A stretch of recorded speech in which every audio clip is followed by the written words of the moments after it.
offering a specific curriculum in a specific context. So, as instructors of mathematics, we need to understand exactly what the curriculum means, what actually goes into it, how was it structured, what are the expectations, why actually was it even developed in the first place.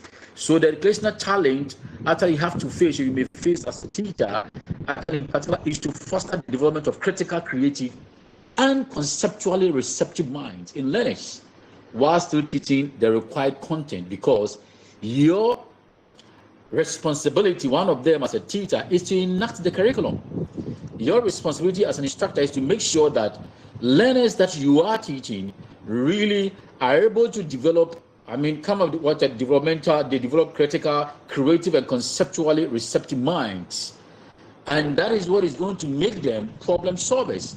God willing, next semester, we're going to look into a course that we call teaching problem solving in mathematics. So if indeed we are to really do this, then we must understand what the curriculum really is all about. Again, it is not only about legislation or prescribed policies and, let's say, teachers' knowledge and, let's say, integration of these influence of these that influence curriculum interpretation and implementation. That the teacher also, as a matter of fact, needs to understand the influence of different approaches on curriculum development and be able to analyze existing learning programs, okay, and resource material in order to prepare instructional designs with effective teaching, learning assessment in mind. Because as a math instructor, you need to really what you have to assess your student on. You need to know when you have to do that and why you are doing that. And once you're able to at least answer these three teaching questions, then you are ready to enact the curriculum to our globally positioned student that we are trying to really prepare. Because every student that we meet in our classrooms, we need to understand that they are not tabula rasa. Every student we meet in our classroom, we must understand that they are not, block-headed. You don't come to class with an empty head. No student is block-headed. Every student has a unique characteristics or talent, but it really behooves on a teacher to develop those talents or characteristics for that person to become useful in society. Is that okay? So we need to know all this and to optimize the quality of teaching and then learning in the classroom. The teacher, as a matter of fact, needs to understand the influence of different approaches on curriculum development. He should be able to actually interpret the curriculum and choose appropriate what you call teaching strategies and consider policies prescribed by our learning department and unit, like the Department of Mathematics, Science and ICT Education within the College of Distance Education. Again, as a mother department of Mathematics and ICT Education, we are there to make sure that you as instructors receive the best in order for you to be able to enact the content appropriately. So what do? We need to know that there are various things that we have to do. What exactly is the meaning of curriculum? What do we mean? What is the design? What interpretation do we give? What are the plans and practices? We need to get it straight away so that everything will be on course. Otherwise, you go to the classroom and then waste the time of the student and waste your time as well. And so this particular day, we are going to really look at something very critical, something very important, which eventually would go a long way to help us do the right thing. So we look at a course outline in detail and ask ourselves what exactly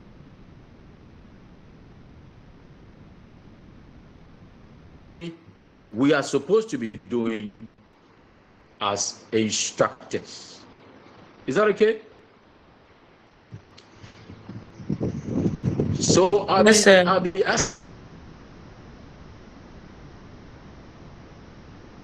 asking some few questions. So the course basically is designed to expose you to the senior high school mathematics curriculum including the basic principles of curriculum development, and we will also start the development of mathematics education in Ghana, and some issues related to the senior high school mathematics curriculum.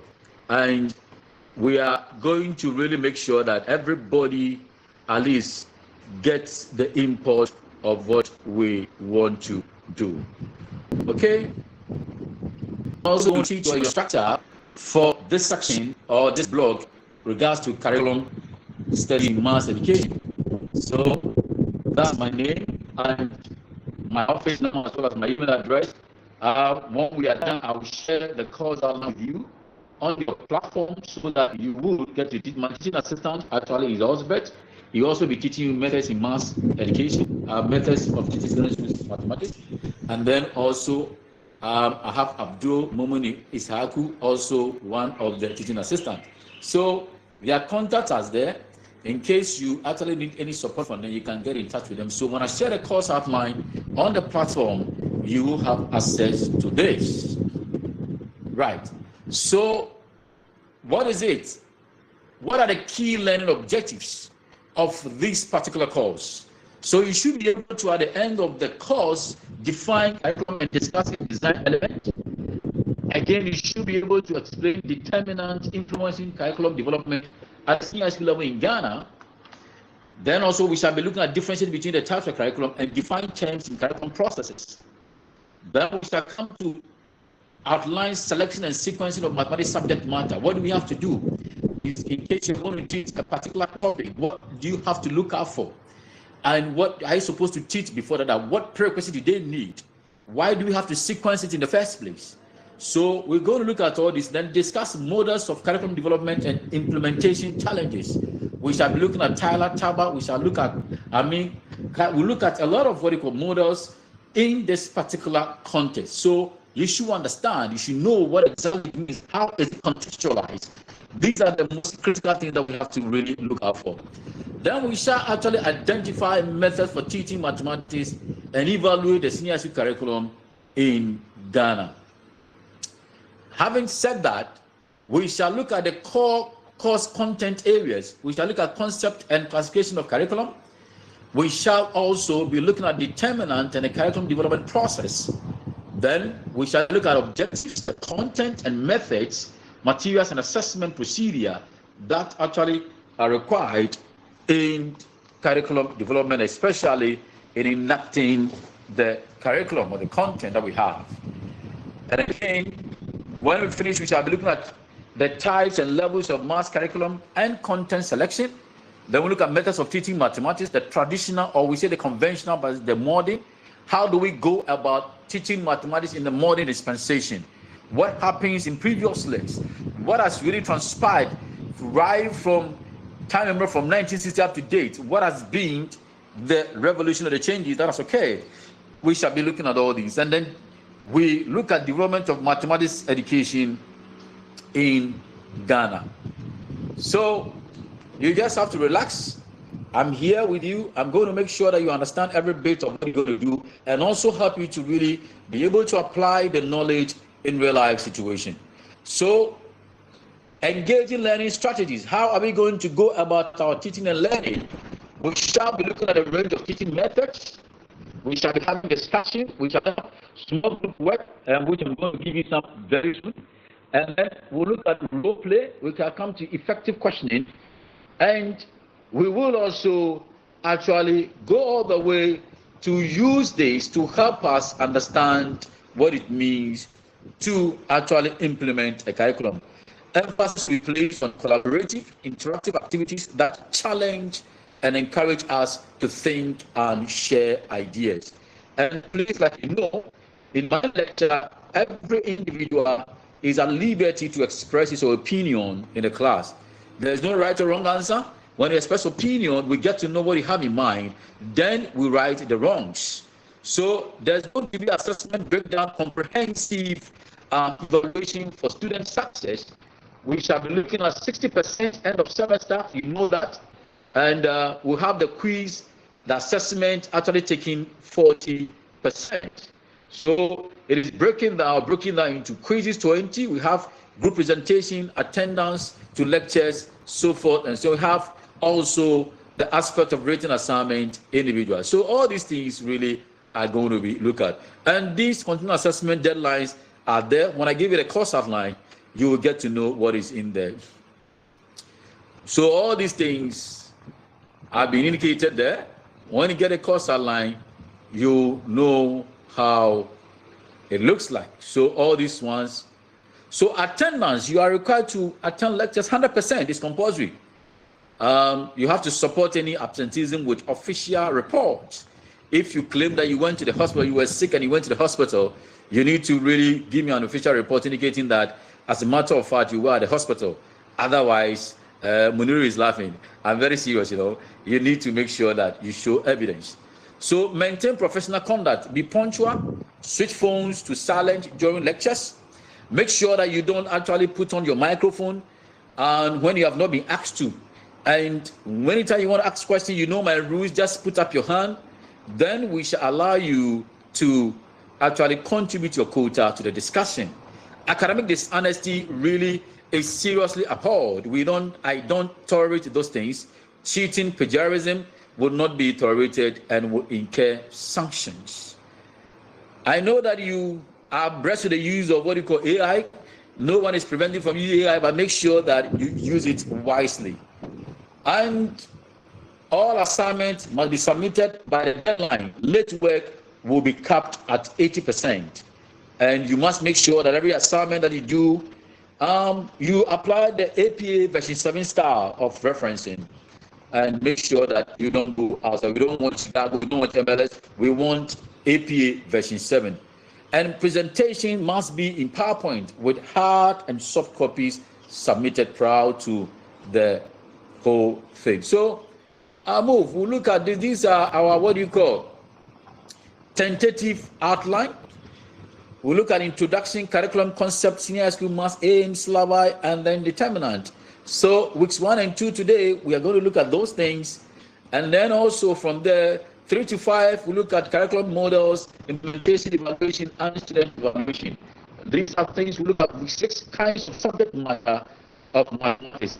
And when you look at it, that you have quiz 1 there, it means that your quiz 1 is going to cover up to that point, and so you have to take note of that. Then week 7 to 8, selection sequencing and types of levels of mathematics curriculum. Someone will say that we are doing only 5 issues. I know, but that is the way we have started. It will still, we think we'll do what we can. If we are able to finish, it is your responsibility to make sure that you learn.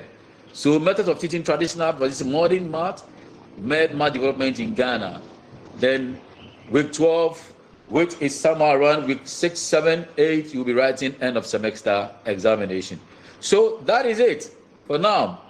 And these are materials that you should get access to. I'll be sharing some as well with you so that you go and read. And I'm very sure that code would allow you really have access to the models online. And please, when you get them, make sure you use them wisely. So that is what you're going to do. And that is it for curriculum studies in maths education. Your course registration will indicate EMA211 SW or D, whatever it is. But in the regular stream, the course code is EMA302. You see,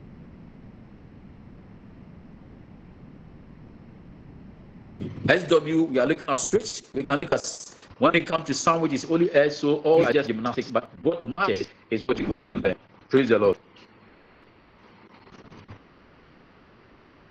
Hallelujah.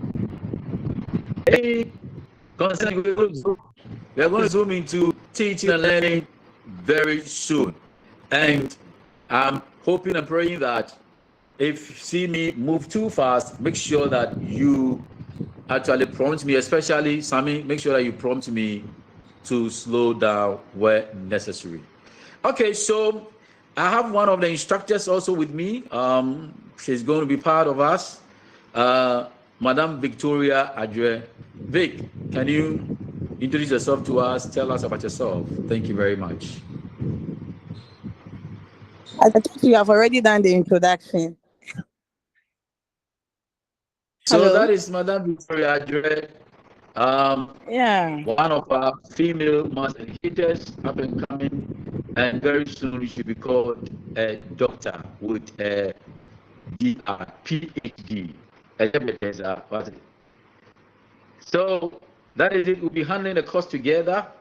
So please feel free, ask your questions, and again contribute to the discussion, because over here there is no restriction to who actually is allowed to talk.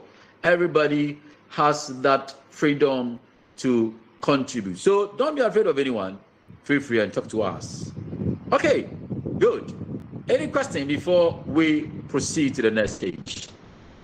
Any questions? Okay, Major. Maybe. It's not Michael. It's Gifty. Hey.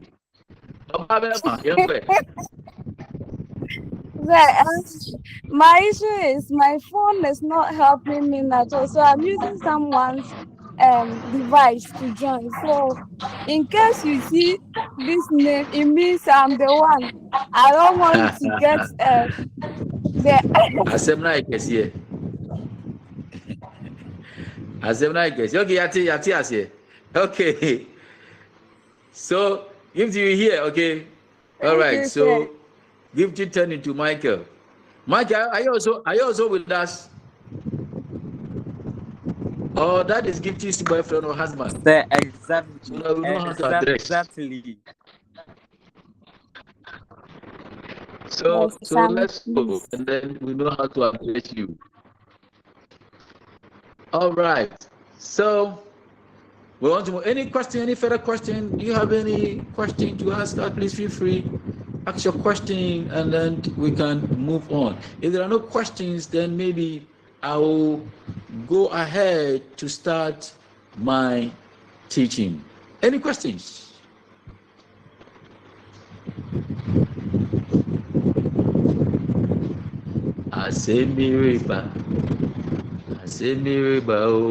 Okay. I guess no one has any question for us, right?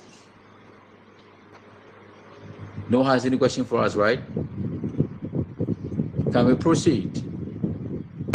Can I start? Yes, please, we can start. Okay, good. You know me, you know the way I do my thing, so feel free, then ask your questions, okay? There is no cause for alarm, just feel free. So, my first question to you is this. Now you're going to really find out, come share with us what exactly you think about and know. What exactly is curriculum? What is curriculum? What is curriculum? And what is the difference between a curriculum and a syllabus? Difference between curriculum and syllabus. You have to tell us. And why must we, as mass educators, actually be concerned about a curriculum? I hope you are noting my questions. What exactly is curriculum? In your opinion, what is curriculum? Secondly, what actually is a syllabus? Or what is the difference between a curriculum and a syllabus? So the first one is that define what curriculum is. Then 2, differences between curriculum and syllabus. 3, why must we as mass educators be concerned about having a curriculum? Okay, why must we be concerned about having a curriculum? Then maybe I'll add a 4th one to it. Can you really tell us about the features, the characteristics of a curriculum? Then we shall move from there. The subsequent ones, when you have actually delved into knowing, finding out what exactly these are, we shall really move to the next level. All my questions are clear, right? Right? Are my questions clear to you? Yes, please. Beautiful. So I give you 10 minutes to work out and come and share your findings with us. Is that okay? 10 minutes to do that beautiful work. If you actually get information online from AI, whatever it is, make sure that you understand what is there. Because I'm going to ask you to explain to us what you mean by those things.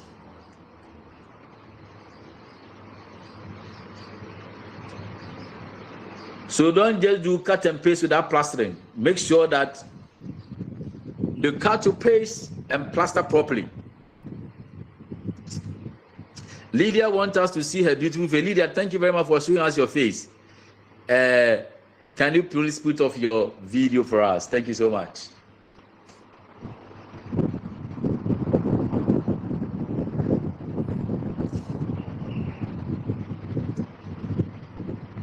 Lydia, can you put off your video, please? Lydia, put off your video for us. Her system is frozen like a fish in the deep freezer.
Are we on course?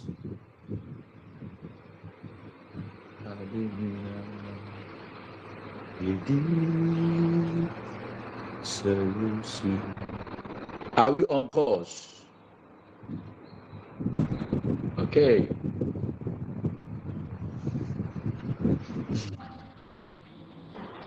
Jeremiah, do you have any issue?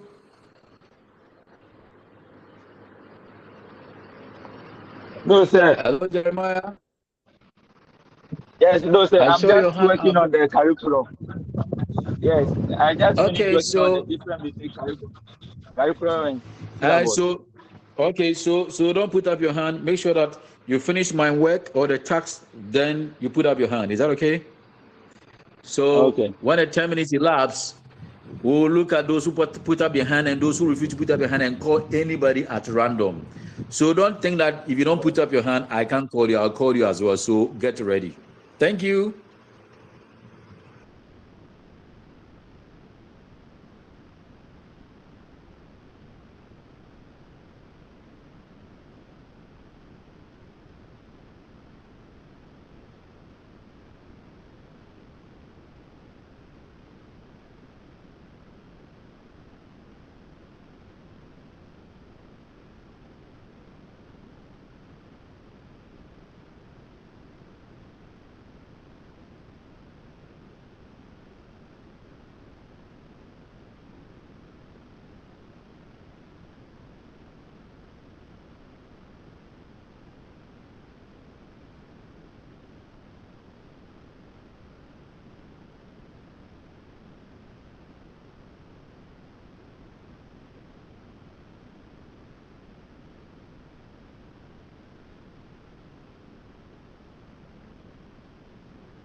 5 minutes more.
Okay, so shall we have somebody to start the ball rolling? You know, he's going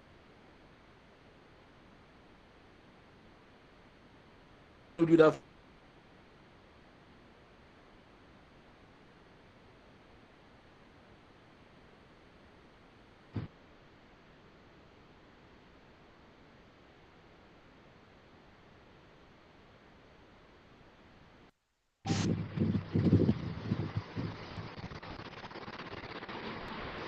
Who is starting with us?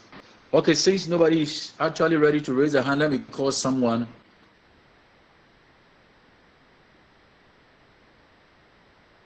To actually start. Sir, I'll raise my hand.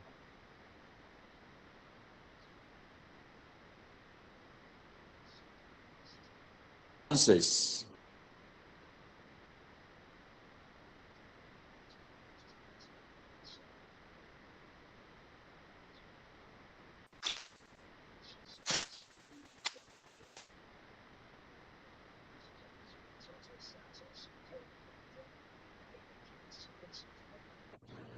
Adizi.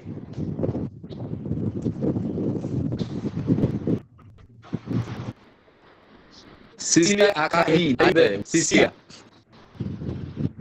Okay, so subsequently, I'm going to use my own link.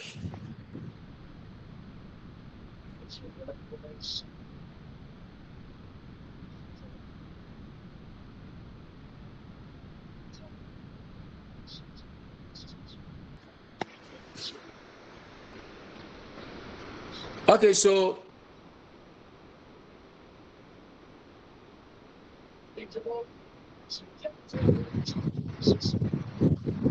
Jeremiah, let's hear you. Okay, sir. Hello, sir. Can you guys hear him? Can you hear me, please?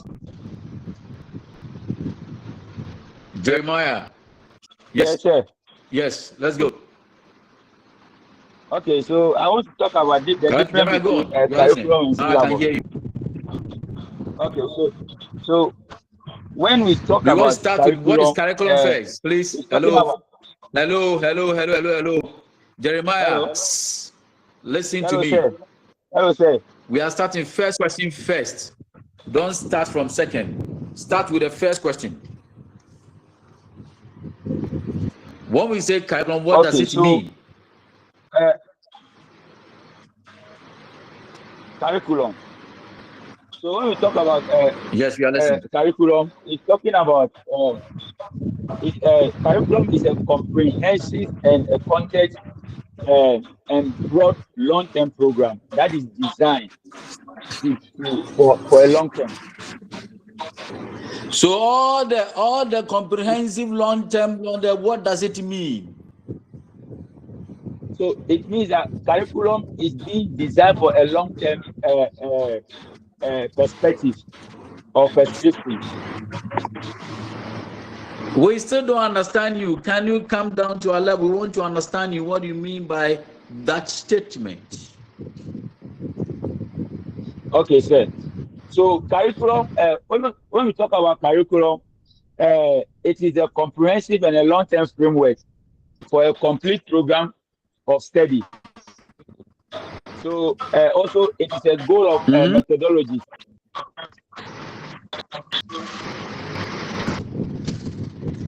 What did you say? Yes. Can you repeat your second part? That is a curriculum.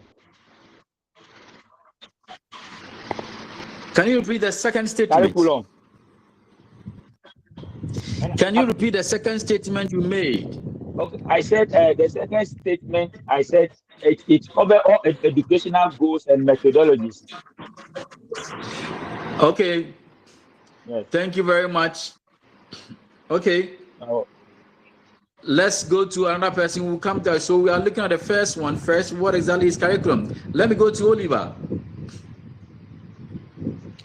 Oliver.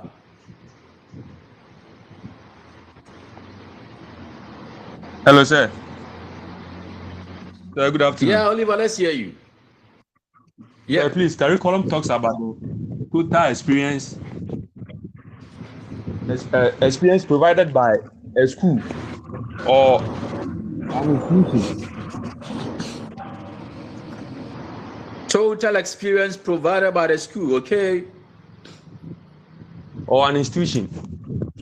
Or an institution, okay? Yes, sir.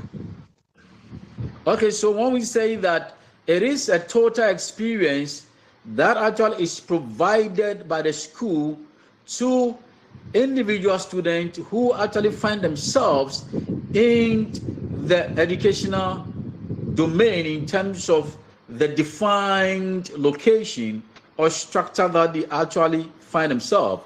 What exactly do we mean by that statement? Some of the experience that are provided by the school is an example is what we are experiencing now. So the lectures are teaching the students.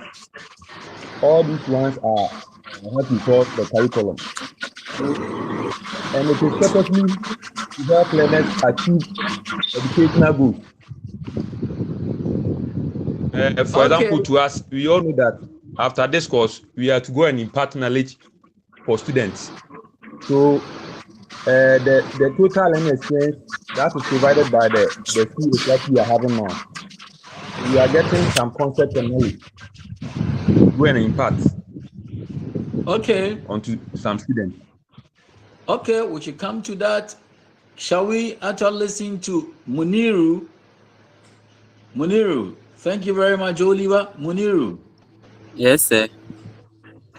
Okay, so what I found out is that curriculum is the overall educational program which is designed for learners. And this overall educational program includes the subject to be taught in the school, the objectives, the methods of teaching, the learning activity, the assessment, the skills, the values, and attitudes, including everything that the learners need to learn. That is basically what is termed as the curriculum. Thank you, sir. Okay, interesting. Thank you very much. That is great. Tina. Sir. Yep. Sir, curriculum is all the learning which is planned and guided by the school. So the learning is not only the classroom work. Co-curricular activities are also included in the curriculum. That's what I found out. Okay, that's nice. Okay, so you see, people, all of you are giving us one definition or the other about what curriculum is all about, right? And when you take Grundy and let's say Godson, Grundy in 1987, Godson in 1984 and 1988, and other educationists, they actually view it as an awareness of the different interpretations of a curriculum as an important for developing an understanding of what a curriculum is. You see, but you see, educators really have been struggling to have precise, concise definition for what a curriculum is. And so when it comes to what you call Goodman in 1998, Goodman in 1998, really in particular says that struggle over the definition of curriculum is a matter of social and political priorities. Why is Goodman saying that? Because every country, every state, every nation, group of people have their own word priorities. They have their own word needs. They know what exactly they want. And trust me, the enactment, development of a curriculum is mainly dependent on some of these factors.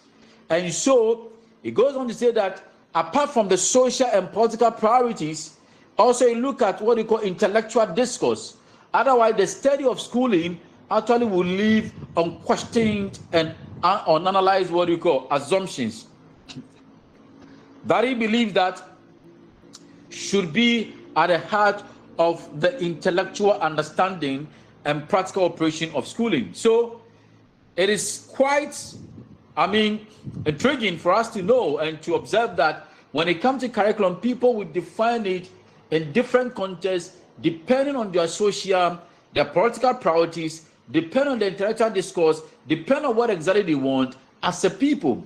So somebody may give you a definition looking at his or her context and tell you that This is what I understand by what we mean by curriculum, and it is therefore important to distinguish between a curriculum and a syllabus, and to look at the different dimensions of curriculum. So in coming to that, we say that the word even curriculum itself really came from the Latin word currere, right? And it means to run a course.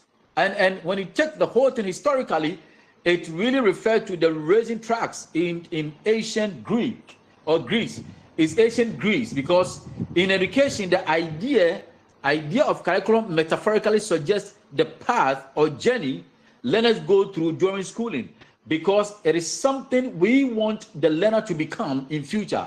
So we said, okay, in this modern dispensation, where we find AI really at the peak, where we find AI doing wonders, how do we want our students to be like? How do you want the youth actually to be like in the next 10, 15 years, 20 years? What do we want the nation to be like?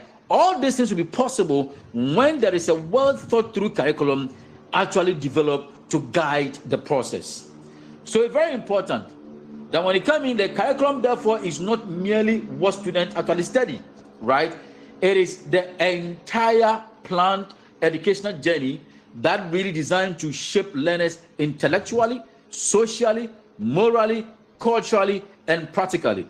Because when it comes to the aspect of intellectual capabilities, I mean, curriculum really is designed to make sure that the individual student is intellectually empowered to be able to what? Do critical analysis of issues and situations and really solve problems. And then again, social context, you'll be able to relate with other people, not only people within his cycle, right? Or her cycle, but he should be able to relate with other people in the domain. So curriculum does that work. And also the aspect of morality. You see, there's what you call the intended and the hidden curriculum. There are things that are not really clearly prescribed or stated or written, but we end up learning from the school settings. Now, some people have told me that, in fact, they actually take me as their role model. I say, awesome, but they have a lot of work to do. There is a great responsibility. So in the educational settings, one aspect of curriculum is about the hidden curriculum.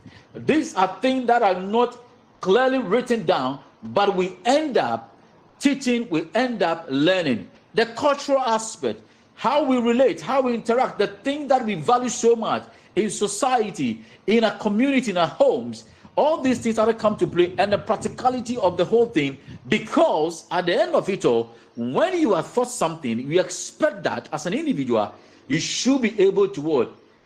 Implement. You should be able to what? Actually practicalize the whole thing that you are taught in the school setting. So in mass education, curriculum refers not only to topics, the topics that the students learn, such as, let's say, algebra, geometry, statistics, calculus, so forth and so on, but also why those topics are taught. Why are we teaching this and not that?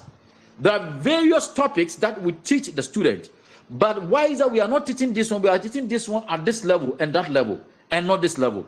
Also, how they are taught, the methodology that is used in enacting those particular content or those content. Then we come to the aspect of experiences learners go through.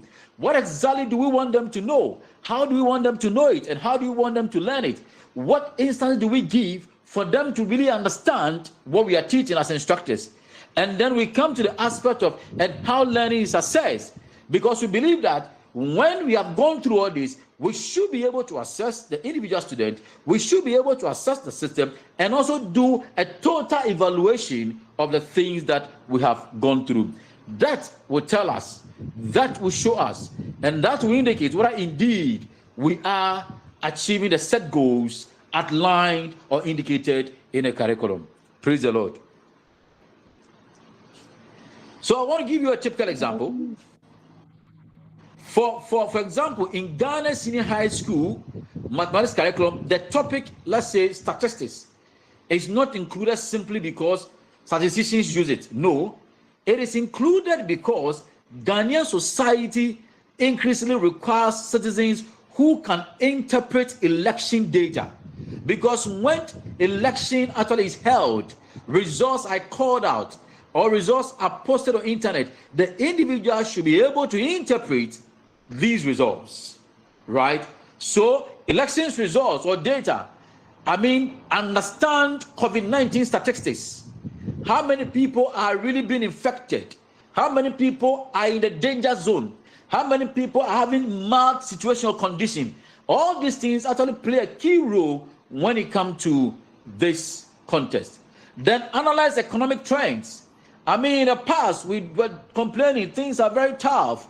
Inflation was skyrocketing. All these things about curriculum, about mathematics curriculum, helping us to know statistics and to understand what happens and to know the trends of issue for us to take informed decisions and also make evidence.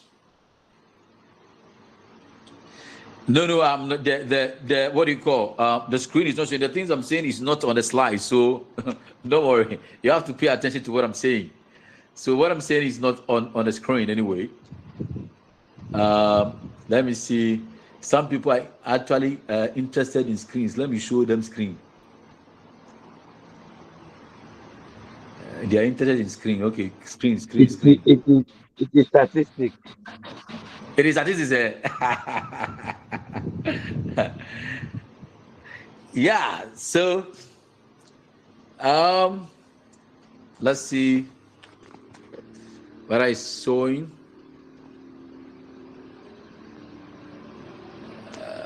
Can you see that? You're not seeing it, right? Okay. Can you see?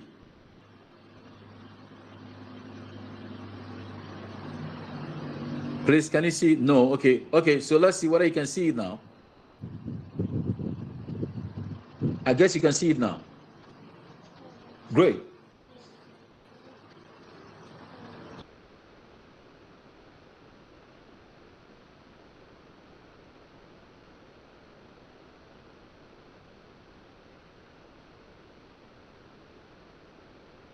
So now we can see. So all the things I'm saying, you may not really find that there, but really, it is not a big deal. So I've talked about delving into what a course really is going to be about. So now when it comes here, I've really talked about these already, and that is what really is meant by curriculum, and that there are different really definitions given by different people about what curriculum is all about. And I believe that as mass educator, we should know exactly what that means. So there are multiple definitions, there are different definitions. And when our colleagues were giving the definition of curriculum, they didn't say the same thing.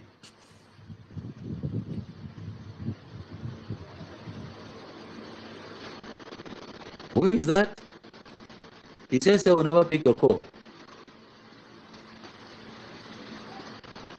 Foster said that Sir will never pick your call whenever you call him. He's too busy. I'm a busy person. I don't pick calls anyhow. But if I have your number saved later in the day, if I'm free, I will call you back. But the phone is not meant for only calls. You can also text. And if you don't text me, really, I'm not a magician to know which individual is calling or is testing me. So at least when you test me, you actually identify yourself, and I get to know which person I'm really dealing with. So Foster, no problem. You can, if you call, I don't pick, you can test me. That is one of the uses of the phone. So we have multiple definitions of actually curriculum, and we need to understand what it means. I was actually explaining some of the teaching issues and why we need to do what we do, and you need to understand every bit that you actually talk about. And so once you know, because we're looking at the fact that, we look at analyze economic trends and make evidence-based decisions. So that curriculum reflects societal needs. The curriculum that we are looking, curriculum that we want to enact, to really actually reflect what the needs of the society are. And so we don't just get up and develop curriculum, but we do that based on the fact that these are the needs of the people in the society. So we present several definitions, as you see on the screen, from Oliver 1997 and Kelly 1983. These definitions actually show that curriculum may be viewed as one, a set of subjects, right? It's viewed as a set of subjects. Really, indeed. These are a set of subjects. So, I mean, that which is taught in schools, the thing that the students actually learn in school, like the way you are doing now. I mean, a set of subject, a program of studies. That is also one definition someone gave, and also a sequence of courses or course of studies. So in this program, mathematics education, you are learning sequence of courses, right? Or a course of study, you are learning so many courses. You are doing what you call advanced calculus 1. You are doing methods of teaching mathematics at the senior high school level. You are doing what you call curriculum studies in maths education. You have done algebraic thinking. So these are sequence of courses that you're doing. So that actually itself coming together is seen as what? As a curriculum. And again, everything that really occurs within the school context, including extra classes, activities, and interpersonal relationship. Some of us actually came to school. We are doing what you call switch program. We didn't know ourselves before. Even if you knew somebody, now when you came, you have made new friends. Some of you have gotten girlfriends. Some of you have gotten boyfriends. Some of you really have established a very good relationship. Some of you have developed that aspect of interpersonal relation where you learn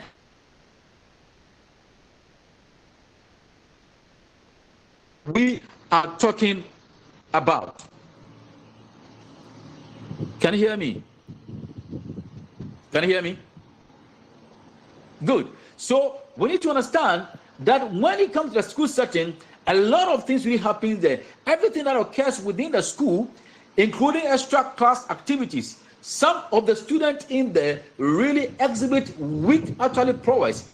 They exhibit weakness in certain areas. And so what do we do? Some schools, make sure that they actually have a structured system where these weak students are taken through, are supported by the teachers. So extracurricular activities also play a part of it.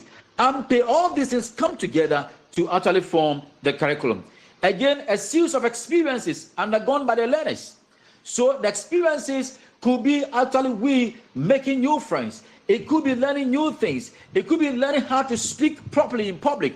It could be how to really analyze situations or issues. All these things are part of it. So that which an individual learner experiences as a result of schooling. So you come to school, at the end of it, we expect that you become a holistic individual, someone who has developed that ability, the prowess to be able to solve problems in society. There are numerous problems in a Ghanaian society. Trust me. There are numerous problems. So this is very critical. Right. So what is it? A foundational definition by Kelly in 1983. What actually is he saying? Okay. So this is a broad understanding. This broad understanding is important because many teachers mistakenly equate curriculum with the syllabus. So when it comes in, we see that now we'll come to an aspect, but we shall look at what exactly Kelly is talking about. Kelly is saying one thing. He's saying that a useful starting point over here for curriculum is that it is defined as all the learning what is planned. When something is planned, it means that it is well structured. We tell you at this time, we realize that the University of Cape Coast is saying that from 12 to 2, you are having curriculum studies in maths education. Another time, you're having curriculum studies in maths education. Another time, you're having methods of teaching senior school called mathematics. So it is planned, it is structured. We know when we are supposed to go on break. So all these things actually form part of the curriculum. So all the learning which is planned and gathered by the school, whether it is carried on in groups or individually, inside or outside of the school. When we are going for intercore is something that is planned. Intercore is something that is planned, right? Interhouses is something that is planned. You don't just get up and do something. Everything is planned. Everything is guided by the school and well carried out or enacted by the school authority and administrators. anybody that really is part of the system, including the student themselves. So this is a very critical information from Kelly that we need to understand. But for me to throw more light on it, one of the things we should understand is that we'll look at one thing. The syllabus only lists content topics where curriculum includes certain things. So let me go back to my question. Before I throw more light on this, what is the difference between a curriculum and a syllabus? Let's go to the second question. What is the difference between a curriculum and a syllabus? Anyone? Okay, Jeremiah. Jeremiah, let's hear you.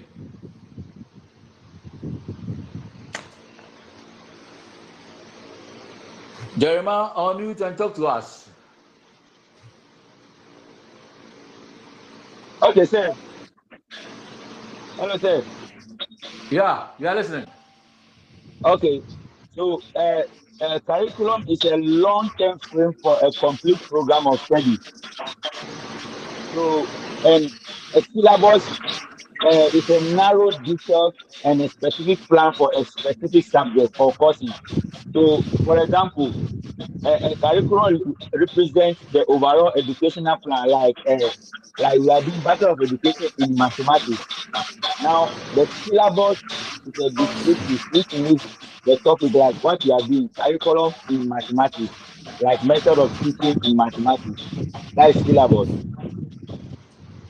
So, a typical example is the course outline, right? But now when you go to the school system, we are shifting from that to what we call the curriculum, which actually encompasses everything that a student really is supposed to go through. So that is the help from Jeremiah. Let me listen to Muniru. Muniru. Hello, sir. Yeah, let's hear you.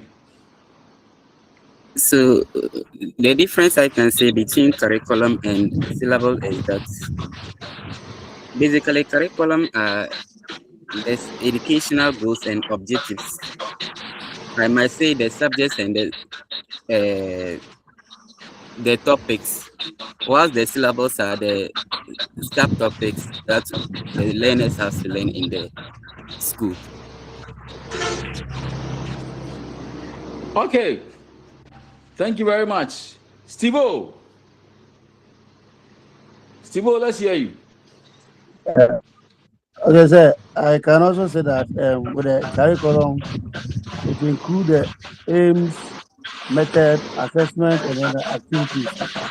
While the syllabus mainly talks about the list of topics and content to be taught. Okay. So a syllabus only lists content topics, while the curriculum really includes the aims, the content, teaching methods, and assessment. As Steve-O is saying, so we should know what exactly are the aims of the curriculum. What exactly do you want to, why do you want to do that? Then we'll look at the content, right?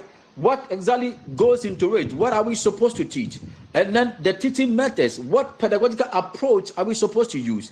So we can have different pedagogical approaches to use in enacting a particular content. And also we talk about the assessment processes or procedure we're supposed to follow. But the curriculum asks deeper questions. That's what we have to know. The curriculum asks deeper questions. And we need to know this, that why actually should quadratic equations actually be taught? This is a deeper question that asks what actually real life application should students encounter, and which teaching methods are actually appropriate, and how should understanding be assessed. These actually are deeper questions that really curriculum asks to really unravel the mystery behind the thing that we're doing, and to make sure that the individual student is well prepared for the job market. So a Ghanaian mathematics teacher teaching quadratic equations through market profit optimization problems is implementing curriculum in a broader sense than one who only dictates actually formulas mechanically. You don't have to be a mechanical teacher. You don't have to be somebody who always go to class and you quote formulas here and there. You need to teach the understanding of the student using real life context. So as a Ghanaian teacher, Teaching quadratic equations through market profit optimization problems is what we term as you implementing curriculum in a broader sense than one who actually only dictates what the formula actually mechanically. So what become the key component of the curriculum? We need to know as instructors, as people who are in the area. So there are key features that we need to know about the curriculum. That the curriculum signifies more than just a syllabus, and it involves planned and guided learning, which I've explained. It also requires specifying in advance what is to be achieved and how, ensuring clear aims and envisage are to be envisaged. So you come in there, you know that I am supposed to teach A, B, C, D. How am I supposed to teach it? Why am I teaching it? And how do I really assess student understanding? These are things that are really embedded in what? In the curriculum. Yes, Steve, I still see your hand up. Any question? Any contributions, Steve? I still see your hand up.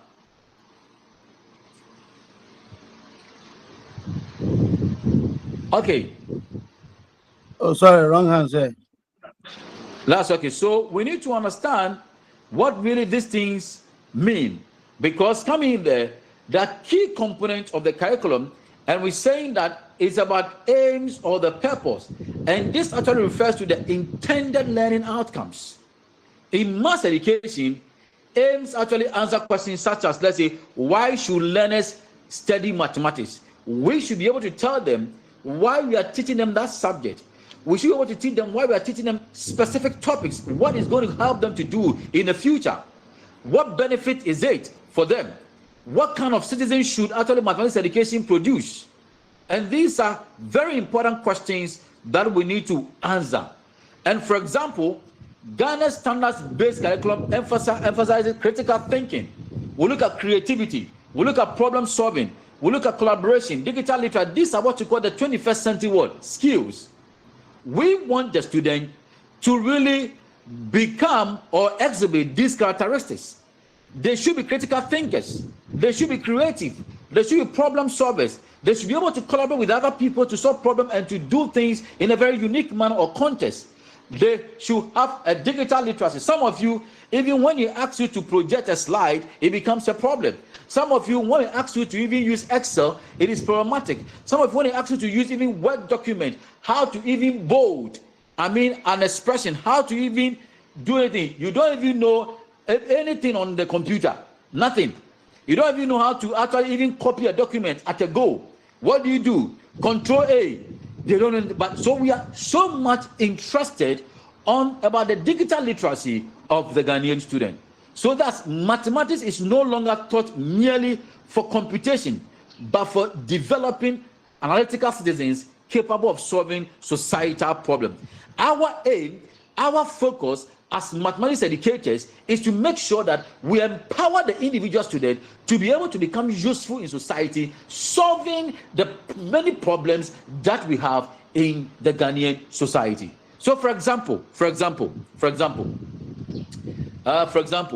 a math lesson on percentages may aim to help students, one, calculate discount. People are engaged in businesses. Why should they give discount to people when they are to buy something? And if they are to give discount, what should be the percentage? How much should they give? And why should they give it? Is it going to be profitable to them? Interpret inflation. How do they interpret inflation? What is the meaning of inflation? Understand mobile money charges and critically analyze loan interest for yourself. That is the interest rate. This actually connects mathematics to what? Real life economic survival. And once you do that, it becomes something that will be appreciated by any student who actually passes through your hand as a teacher. And they will always remember you. They will know that math is not only about computation, but also it's about how to solve problems in real life context, how to be creative, how to be digitally literate, is how to interpret things around us. And this is what life is about. And once you do that, the student get to actually understand and really appreciate what you do. The second major thing is about the content, right? The content actually refers to the subject matter learners actually study. So example, fractions, differentiation, probability, vectors, simultaneous equation, matrices. Content selection actually must be purposeful. Mathematics topics actually should align with societal and learner needs. The learner actually comes in. We want to prepare the learner to become somebody in future. But what future? To become a global citizen. And to do what? To solve many problems that are in a country and also in the global context. So, as a country, when developing curriculum, we put all these things actually at the fore to make sure that we develop a curriculum that will help us actually prepare, develop, and train individual in that particular context. Let me think of an example that to give you. Example. When it comes to the inclusion of, let's say, financial mathematics in senior high school called mathematics, it will feel the practical need for students to understand what we term as taxation, what we also term as what you call savings, loans, and business transactions. Once we bring in financial mathematics or business mathematics, students, as a matter of fact, are able to learn all because in that area, we teach them taxation. How do they calculate the tax in case they are supposed to pay, let's say, 10% tax or 3%? How do they calculate it? And how do they find the gross income? All these are very important. Savings, how do they save? What is the essence of saving? Loans, why should they go for loan? And if they are going for loan, what should be the interest rate? We need to actually make sure all these things really are understood by the student. And business transaction, if the person wants to get into business, what should he or she look out for? What would make the business more profitable? Very important. Because once the student have really been taught, had gone through that financial mathematics, he or she is positioned in such a way that he does not become an illiterate who would always be bullied by people who are into business. But they also have that prowess, that knowledge, that skill, understanding to be able to actually argue, to be able to do business, to be able to do savings, so forth and so on. So these are very critical things that we need to know and understand. And then the next one is about method. If we are to teach this content, then what method would be appropriate for us to use to enact those content? Method actually refers to how teaching and learning occur. So conventional mathematics classrooms in many African countries rely heavily on lecture methods, rote memorization. They will look at what we call procedural repetition. And when it comes to the modern world or the modern dispensation, we shall actually focus on curriculum thinking modern curriculum thinking encourages learner-centered instruction. It looks at inquiry actually learning. It comes to the aspect of cooperative learning. It talks about technology integration. It looks at problem-based learning. These actually are method approaches that we use to make teaching and learning more effective, attractive, and profitable to the student. So let me think about something. Instead of, let's say, merely teaching area formulas, a teacher may ask students to, one, maybe measure their classroom, two, estimate painting costs, three, or calculate the quantities. This actually transforms abstract mathematics into meaningful experience. Once you do this, the students actually get to realize or see what you're teaching as being real. It is not something that is being done out of context, but things that are linked to his or everyday life experiences. Then when we have done with this, then we look at assessment. How do we assess the understanding, the thinking capability of the student? So assessment determines whether the curriculum actually goals are achieved. So assessment in mass education now includes, let's say, the test. It includes projects, investigations, presentations, portfolios, practical activities, problem. These are ways that we assess our student in a modern dispensation, modern day. So, for example, under the Ghana's standard-based curriculum, learners actually may be assessed not only on correct answers, but also on reasoning, on communication, on problem-solving process, and collaboration. How many of you have seen the BC paper on mathematics? How many of you? The BC paper on mathematics. How many have seen it? The BC paper on mathematics. Okay. Others have seen, others have not seen. Lily, can you tell us the nature of the questions? What actually was the nature, or was the nature of the questions? What was the nature of the questions?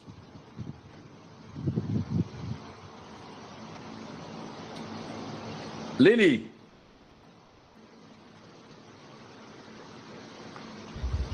Yes, sir. Lily, can you tell us the nature of the questions that were given this year? Yeah.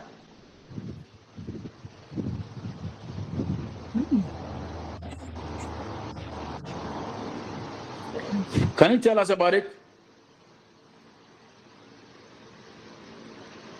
The nature for of the questions the they were given this year. objectives, Yes. Yeah. the questions were, it cuts across almost or some of the distance. It was not all topics that came, but the questions came as they looked at it as in the case of how students answered previous questions, and then they set this one. For instance, this year there hasn't been any construction or any graph work, which students are those topics students always they are able to answer them very well, and because of that they have not got questions based on those topics. That was what I saw or I realized. So there were certain areas, construction, graph. I mean, these were the things that they know that almost every year questions actually came, and they have some aspect of both theoretical and contextualized questions. And one of the kind of question is that that's what he said, you must not actually put all your hand in one basket or your eggs in one basket. Because if you put all your eggs in one basket, the possibility of you falling down and breaking everything is high. So you need to actually spread your tentacles. You need to learn, understand all the areas, all the content, everything in there. You need to help the student to develop certain competencies. And that is very critical. Muniru. Hello, sir. What was your observation about the questions?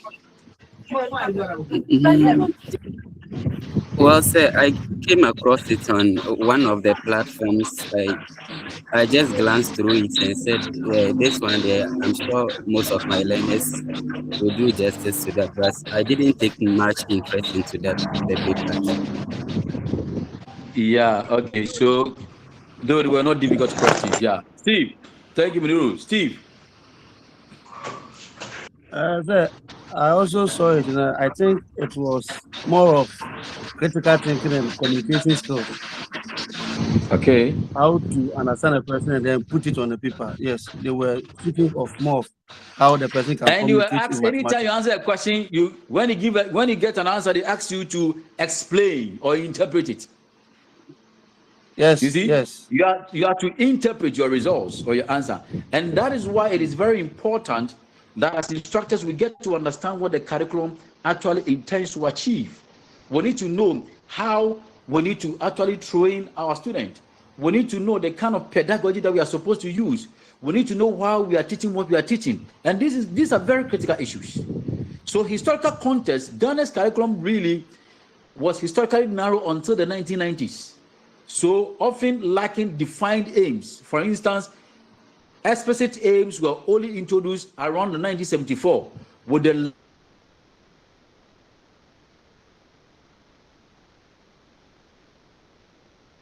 launch of the experimental GSS program. And the question we ask ourselves is that when it comes to curriculum reforms, down to 2002, we have come all the way to 2007, 2018, 2019. There have been changes, various changes. So this reform actually reflected societal and political changes. A government come to power and say, oh, I want to change this. In Kufuor's time, we changed senior high school from 3 years to 4 years.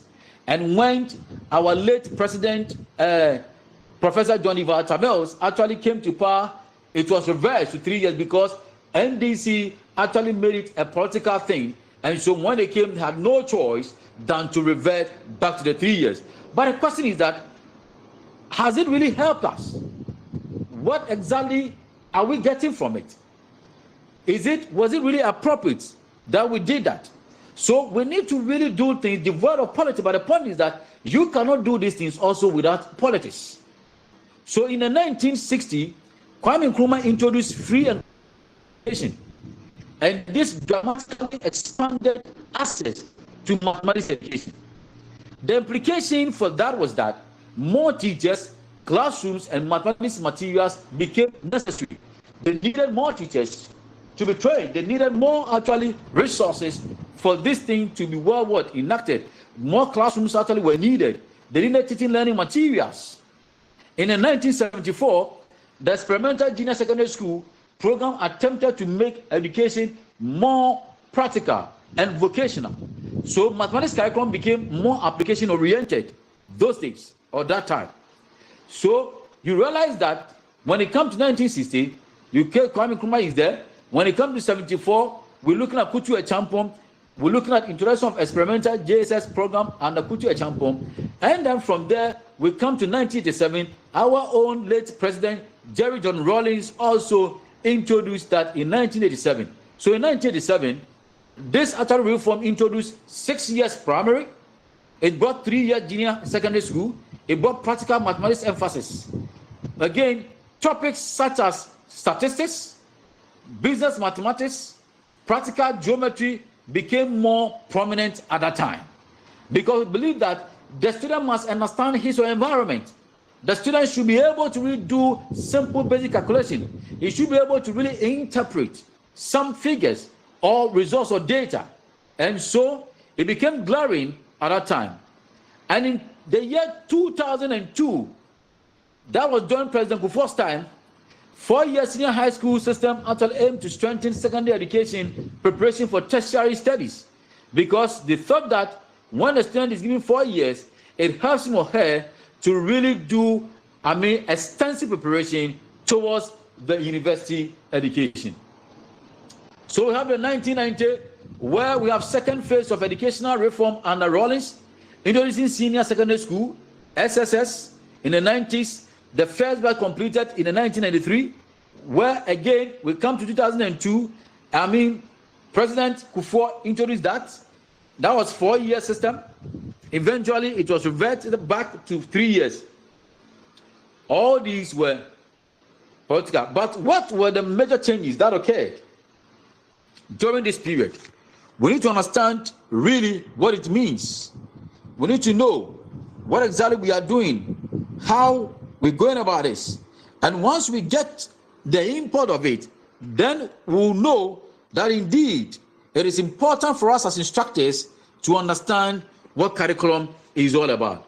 So again, when we come, one of the things we should know and realize is that mathematics curriculum really changes in Ghana after 2002, mainly falling into 3 phases. The 2007, we have the 2019, and then the ongoing standard-based rollout. It was a response to poor performance, rote learning, and the need for STEM readiness. So when you take this one, you realize that I've mentioned that over here, you come in here, it's a contextualized something that we're looking at, meaning of the curriculum. And when you take all these changes, what is happening in 2007, the reform shifted from teacher-centered to what? To student-centered. What actually changed during that time?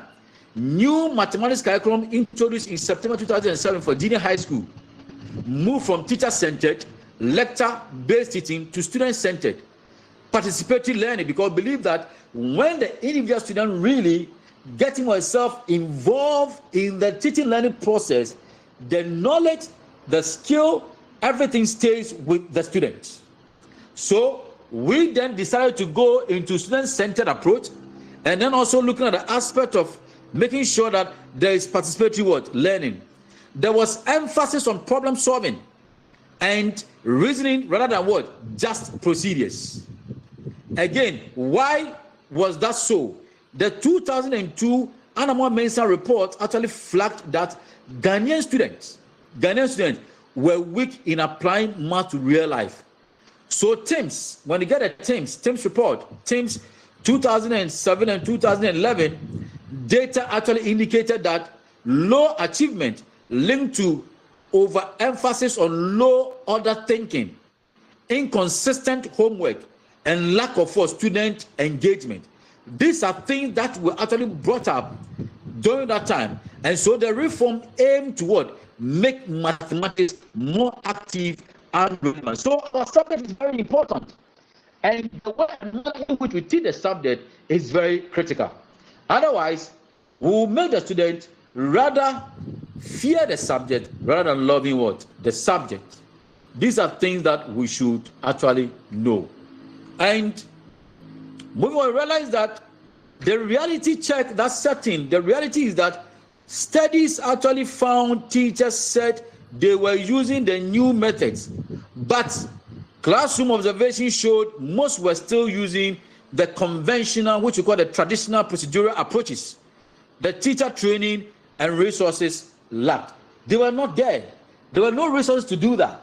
And so they were doing the old things that they were doing.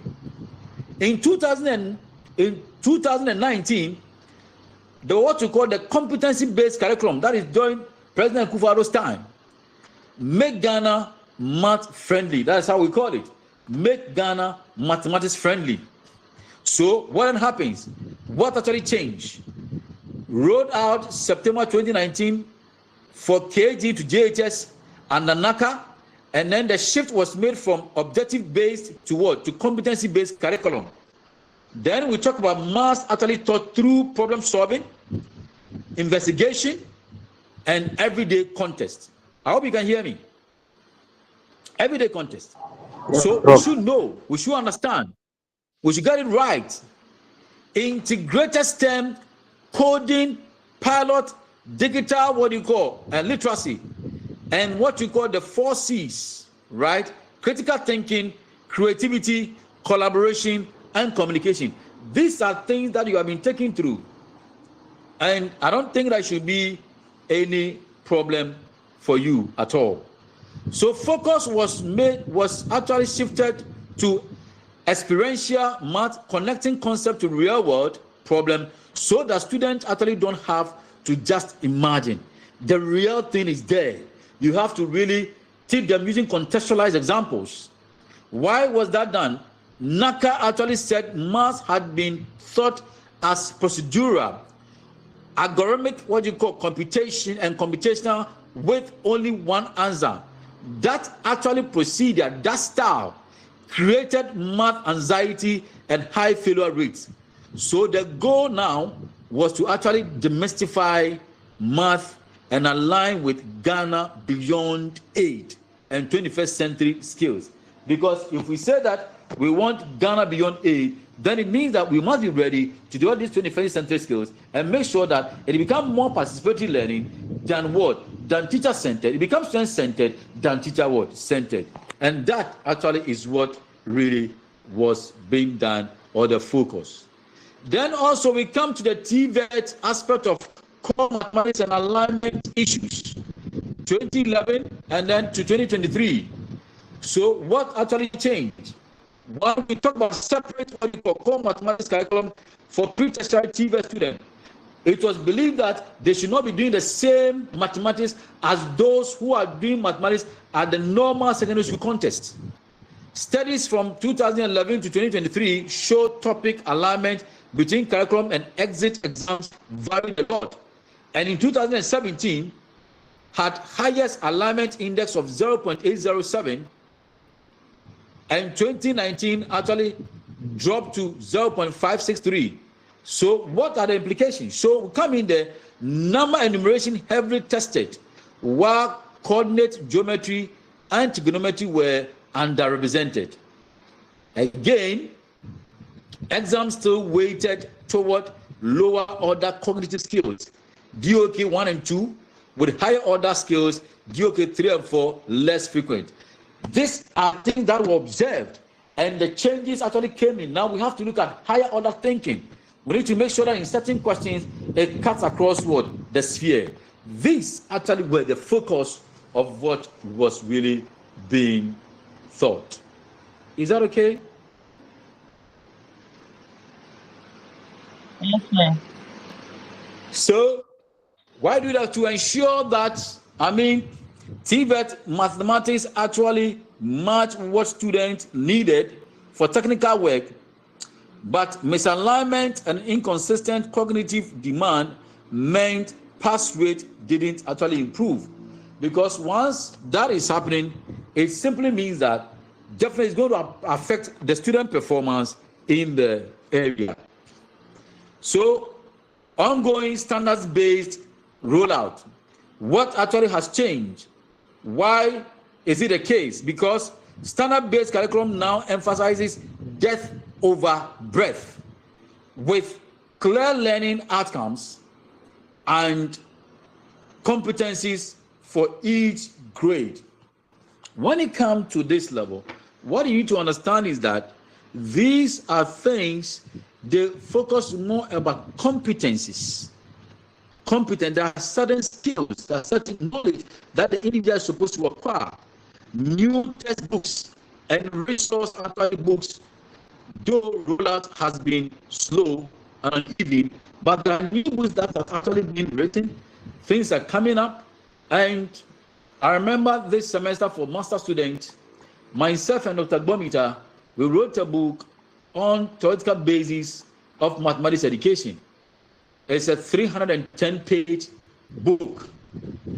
This actually is to address some of the practices that we carry out in the classroom and know about the psychology of teaching and learning. So the standard-based, what is it? Why was it actually rolled out? It was to fix the gap between curriculum intent and classroom practice in 2007. So the idea is to give teachers clearer standards and reduce reliance on what? On regurgitation in the system. Now I'm going to pause. I'm going to ask you to express opinion on what has transpired over the years, right from 2002 up to date, in terms of mathematics curriculum reforms or changes. Yes. Express opinion. Tell us about your experience. Tell us about what you have actually encountered. What actually was the old thing? What is new? What is actually being done right? What is not being done right? What do you think we can do to make things better? Yes. The floor is open. This one is open discussion. Don't forget, we are looking at curriculum studies in mass education. And you know the way I go about my things. Everybody actually have the opportunity of talking. Okay. Miss Boat. Okay, thank you, sir. So, from observation right from primary school, I realized that mathematics was quite scary because of, hello? Yeah, I'm listening. Very scary, isn't it? Yes, because of its mental nature. As in, we were not necessarily taught the reasons why between the algorithm. We were just taught the steps to follow, and that was it. And so if you are not able to memorize each step, then you find yourself wanting. And if you are also not able to capture it as the teacher wants you to, then it comes to training. So we didn't understand what we were doing, but we were doing it anyway. Mm-hmm. So remember those days. And now you are trying to become a math teacher. So what different thing are you going to do? Oh, so even before I am trying to become a math teacher, I see that current mathematics is more concrete than after, especially at the basic school level. You see, now students are being taught open multiplication. They understand why 2 times 6 is 4. It's not just memorization. They are taught different methods, distributive methods, and others. They understand why division of numbers are taken. So they are not really taught, oh, 2 divided by 2 is 1, and they don't know why it is 1. But I think during our time, we didn't know the reason. But now the reasons are being taught, which is an improvement. Thank you. Okay, good. Thank you very much. Thank you so much. Any other person, share your experience with us.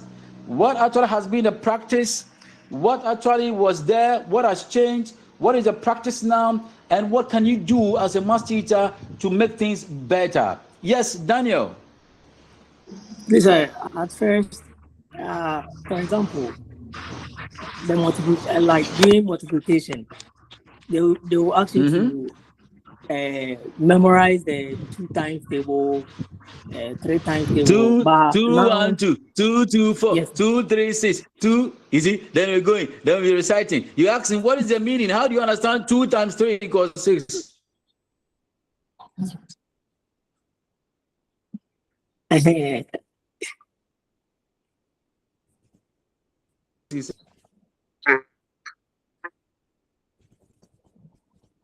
Let's say I don't. But now.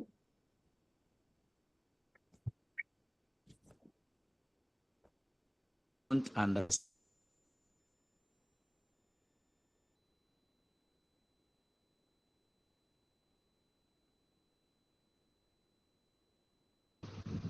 So we ask ourselves, is the curriculum really or we think that is important? Hello, Daniel. Sorry. Yeah, go on.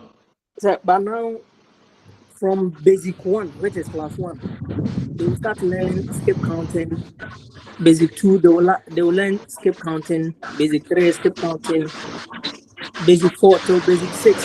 So through that, they will know how to, or they will understand the meaning of that multiplication. So I think now there has been improvement.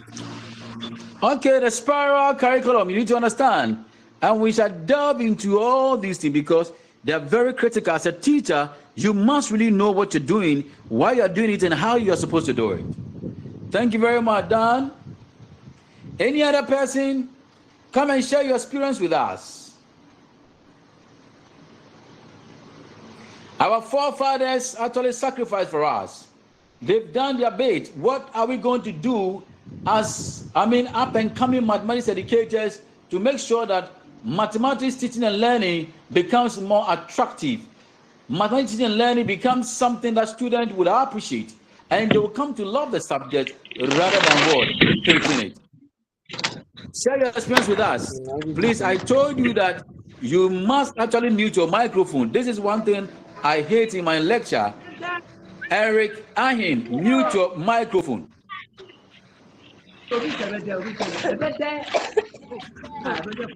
Eric Ahin, mute your microphone.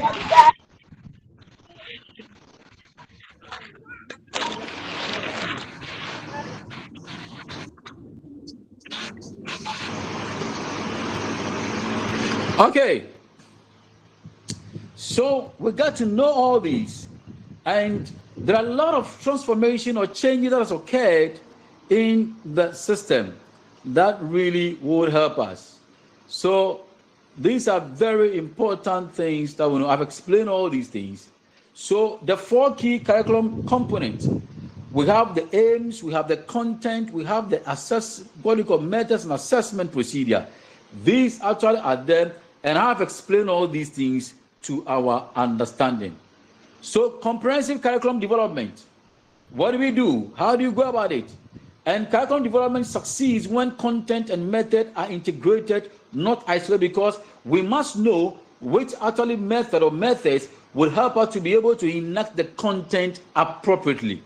Again, aims actually must be clear for both general education and specific subject areas like mathematics. So generally, what do you want, the Ghanaian student or Ghanaian child to become like? A global citizen, And when it comes to mathematics, what are we expecting and what do we want that student to develop? What competencies do we actually want that student to develop in mathematics? Again, assessment procedures are vital for course and for evaluating student learning. How do we assess what we've learned, so forth and so on? So the planning steps for curriculum. What are the planning steps? The first thing that you need to do is that you select desirable objectives. Every curriculum development really starts by one identification of a problem. It's just like research. In research, once you have not identified any problem, you cannot start anything. But once you identify a problem, you are good to go. Once the problem is identified, well defined, then you then read the literature to get a deeper and better understanding about what you want to do. So having actually a desirable objectives is very important. Identifying what is worth actually learning for a well-educated citizen is very crucial or critical. So we want, in this modern dispensation, we say we want our students to be, digitally literate. We want them to know how to use AI in actually solving problems. We want them to be critical thinkers. We want them to be innovators. We want them to be actually problem solvers. This is what we're talking about. Once we identify what is worthwhile or what is worth learning, then we are good to go. Then we actually choose a proper subject matter, adapting materials to meet present needs and objectives. So what exactly do we want them to learn? And why are we selecting that but not that one? What skill do they need? What exactly are the subject matter you are talking about? What skill? What concepts? All these things need to be well defined.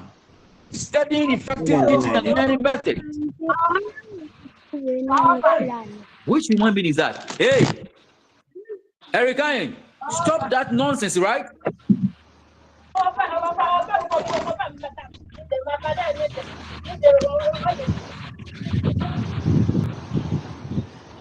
So we need to understand that which actually method do we need to take our student teachers through so that they can really do proper enactment of the content.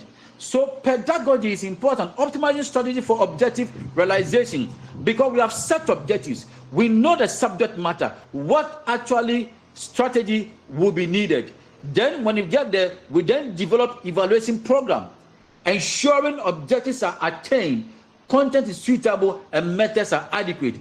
That is what we are looking at. Praise the Lord. So we need to understand that when it comes to curriculum, we look at a holistic view of it. Issue of goals, purpose, and derivable objectives, experiences, content, and subject matter. All these, I have explained them in detail. But what actually are the ways of approaching curriculum theory? How do we go about it? What do we do as instructors? We need to know what it means. And we need to know that the ways of approaching curriculum theory is very critical for us as up-and-coming mass educators. Any questions? Any questions? I'm taking my time. We go through the process. I will share what you call the slides with you. But this time, I'm going to share a link that contains the slides that you have to pick up. So, any questions, any contributions on what we have actually discussed so far? Any questions, any contributions?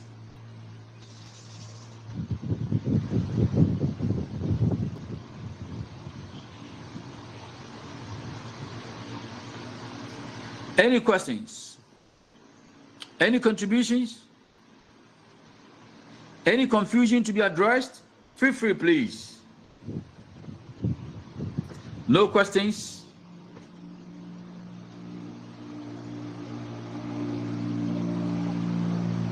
Okay.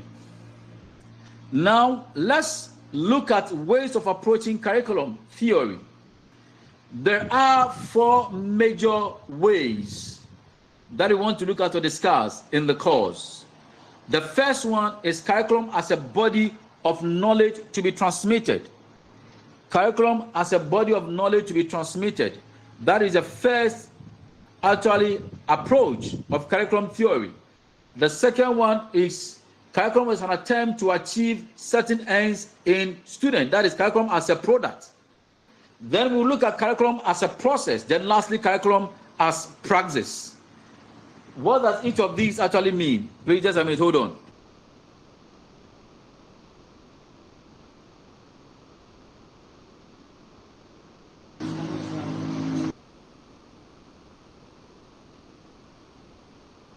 So we need to know, thank you, we need to know and understand all these. So when we say all these, or when we talk about ways of approaching curriculum, what exactly do we mean? How do we understand it? And I will take you through the various ways. And we've talked about what curriculum is. We have looked at curriculum vis-a-vis the what you call syllabus. We've looked at the aspect of the key features of the curriculum. And then we look at why we need to know about all these things, why the math teacher, we need to know and actually have a curriculum, because that really guides us and tells us what to do as instructors. And so we talk about the fact that the concept of curriculum actually has its origins in the Latin word currere, which means to run. And so these things are very important. The word syllabus in Greek means that a concise statement or table of the topics of discourse or the list of content within a subject. So such a document, like we said, has a series of headings with some additional notes which set out the areas to be examined. So a syllabus will not actually generally indicate the relative importance of each topics or the order in which they are to be studied. Those who compile a syllabus tend to follow the traditional textbook approach of giving an order of content, or let's say a pattern prescribed by a logically sequenced approach to the subject. So we need to now come to where we will look at the aspect of the ways in approaching a curriculum. What are the various ways? But before then, let me ask you this question. What is the difference between the intended and then the enacted curriculum? What is the meaning? When we say intended curriculum, when we say enacted curriculum, when we say maybe the aspect of, let's say, hidden curriculum, what do we mean by these? Okay, Daniel. Listen, with the intended, they are the planned curriculum to be implemented, and the enacted is the actual curriculum that is being implemented. Okay, so definition actually covers more than the stated aims and subject-specific documentation. And what we have to know is that this can actually be referred to as what you call the intended curriculum. The curriculum also involves the consideration of actual classroom practices and experiences. That is the enacted curriculum, which actually results from the interpretation and implementation of the curriculum. So having the same curriculum on paper does not mean that all schools or learning institutions experience the same curriculum in use or enacted curriculum. What actually we decide to teach, what we implement, right? So we need to understand what actually this means, and we shall give some instances or examples. Okay, so curriculum as transmitted knowledge. What do we mean by that? When we say curriculum actually as a body of knowledge to be transmitted, this basically is a traditional approach which actually view curriculum mainly as content transmission. They believe that what the teacher actually does is to actually give knowledge. The teacher is an authoritative figure. The teacher is a transmitter of facts. So he comes and tells you that the area of finding the circle is this and this and that. He comes and tells you that the area for finding the total surface area is this. He is a transmitter of facts. He is actually an authoritative figure. He is somebody who actually is a knowledge giver. Students become passive receivers in the domain of curriculum as a body of knowledge to be transmitted. Let me give you a typical example in mathematics education. A teacher who actually decides to solve, let's say, 20 examples of simultaneous linear equations, while students copy procedures, actually represent this approach. And this approach, I mean curriculum as a body of knowledge to be transmitted. What actually is or are the weaknesses of this? Students may memorize procedure without conceptual understanding. They know that 2 times 2 is 4, but they don't understand conceptually what it means to say 2 times 2, right? Again, this actually remains common in many Ghanaian classrooms because, one, examination pressure. Teachers actually teach the test. They are told that you need to, as a matter of fact, really you need to be able to pass exams. You must get 100%. You must actually get this and that. And then I said, really? Are we serious? And so the teacher's like, okay, I will not waste time really bringing some practical context and all those things. Let me teach them how to pass the exams. So this practice in terms of curriculum as a knowledge, as a body of knowledge to be transmitted, is become common practice in our schools because of examination pressure, because of large class sizes. You go to somebody's class and they have about 100 to 120 students. And I said, are we crazy at all? 120 students, 70 students in a class. What kind of work do you expect a teacher to do? And we don't care.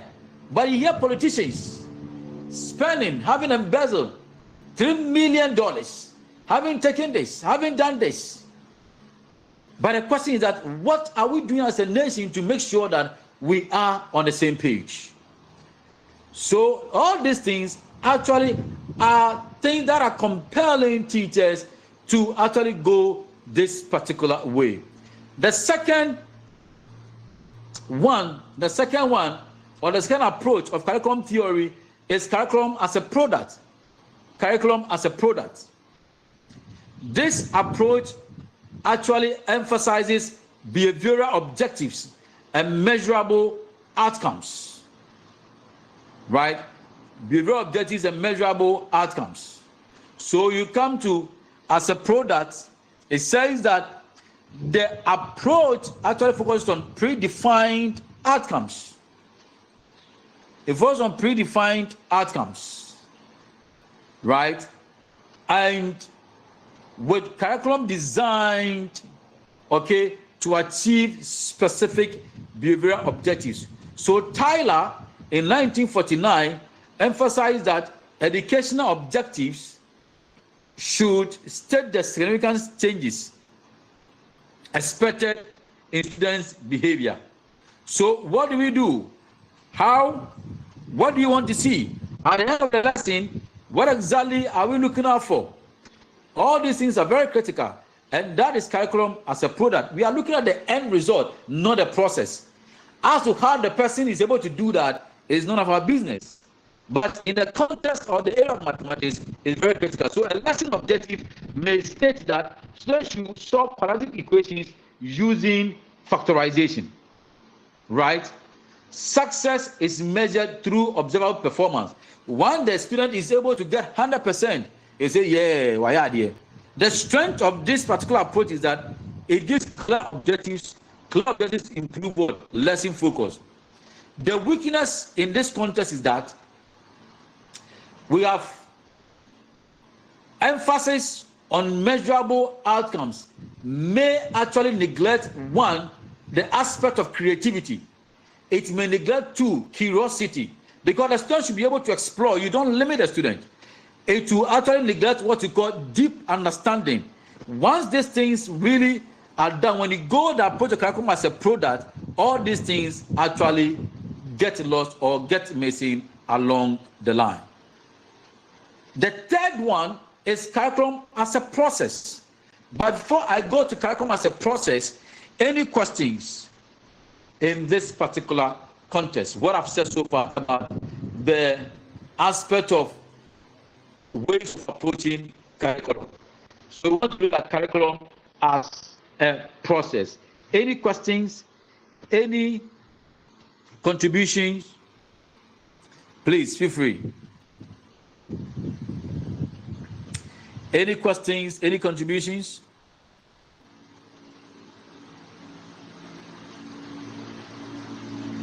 Any question? Any question? So when we are fine, so we need to understand that a teacher who actually goes to class and is so much into actually emphasis on behavioral objectives and measurable outcomes, he just wants to know the end result, that the student is able to pass the exams. That teacher is seen actually to be actually in the domain of curriculum as a product. When it comes as a process, it is about Stenhouse, who in 1975 viewed curriculum as a dynamic interaction.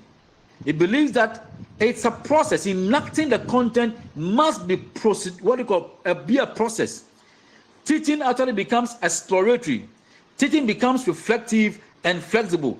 Teachers, as a matter of fact, adapt lessons according to learners' world responses, not just do anything. When the student give responses, based on that, teachers actually adapt, make modification, and make sure that the students actually get to understand the process, what is involved in what is being done in the class.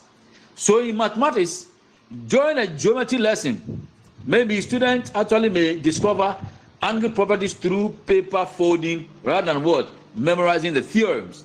When you memorize theorems, the possibility of you forgetting is very high. But when you go to the discovery approach, then you get to know that indeed, eventually, the whole thing actually becomes part of you. So the teacher facilitates inquiry instead of dictating the facts. The teacher does not become the center of the whole thing, but it becomes teacher student-centered. The processes, the way and manner in which the result is achieved is very important, not the result itself. The process, the manner, the way in which the whole thing is achieved is really important. So this aspect, curriculum actually as a process, is important because the approach supports critical thinking. It also looks at conceptual understanding, and then also would zoom into looking at learner engagement, because in a curriculum as a process, learners are engaged, they have to explore, they have to reflect, and they have to what? They have to be flexible in the enactment of the content. And I'll talk about the last one, then we end because it is 2 o'clock. Curriculum as a praxis, what does it mean? It goes beyond process, emphasizing reflection, emphasizing social justice, emphasizing emancipation, emphasizing transformation. Do you get it? This is very crucial. And we need to know that you should get the characteristics of a teacher who falls within any of these categories. Is that okay?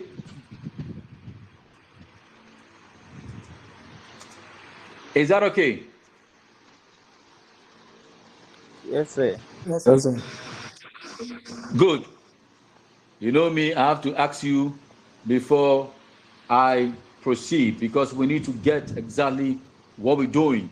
And mathematics teaching becomes connected to societal issues. When it comes to Ghanaian context, students actually analyze unemployment statistics, they analyze election data, they analyze inflation trends, gender inequalities through mathematics, and are engaging in curriculum praxis. Now, when you take that, mathematics becomes a tool for understanding and transforming society. When you take as a praxis, another thing that you have to know is the fact that curriculum actually as a praxis, in there we should know exactly what it means. A development process model praxis explicitly, really, as a matter of fact, integrates emancipation and critical reflection. It involves informed, committed action where planning, acting, and evaluating are reciprocally integrated. Here, it becomes important, it becomes critical because it constitutes the curriculum through dynamic interaction. We need to know what it means. When it comes to the statement that we said the curriculum as a praxis, it is not just about teaching activities. It is not just about classroom interactions, which is focused on curriculum as a process, but about using education as a tool to critically examine society and improve human life. In practice, what we need to know as instructors is that teaching is not neutral. It carries moral, political, cultural, and social responsibilities.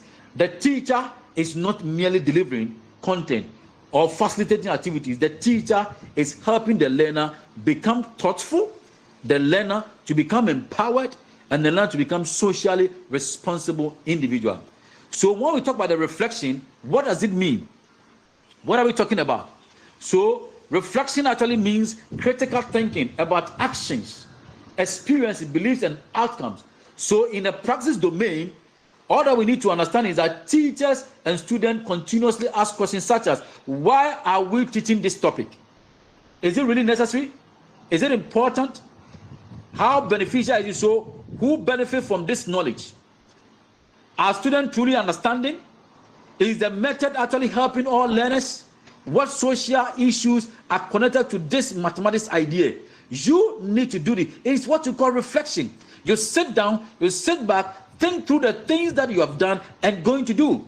Reflection moves through beyond routine classroom delivery. So before, during, and after, reflection actually going to, but after it becomes more critical. And before, it's also really crucial because you get to know, is the method really going to work? How am I going to use it? How do I ensure that the student all benefit from this particular approach? So in maths education, suppose a maths teacher notices that girls in the school participate less during problem-solving activities. A reflective teacher does not simply continue teaching mechanically. Instead, what happens is that the teacher asks, why are girls less involved in problem-solving activities? Is my teaching style intimidating? Are boys actually dominating group discussions? Are examples in my lesson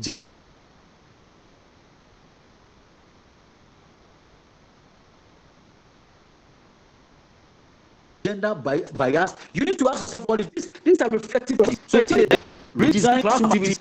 So in some Ghanaian classrooms, mathematics actually is still taught mainly through memorization and teacher talk.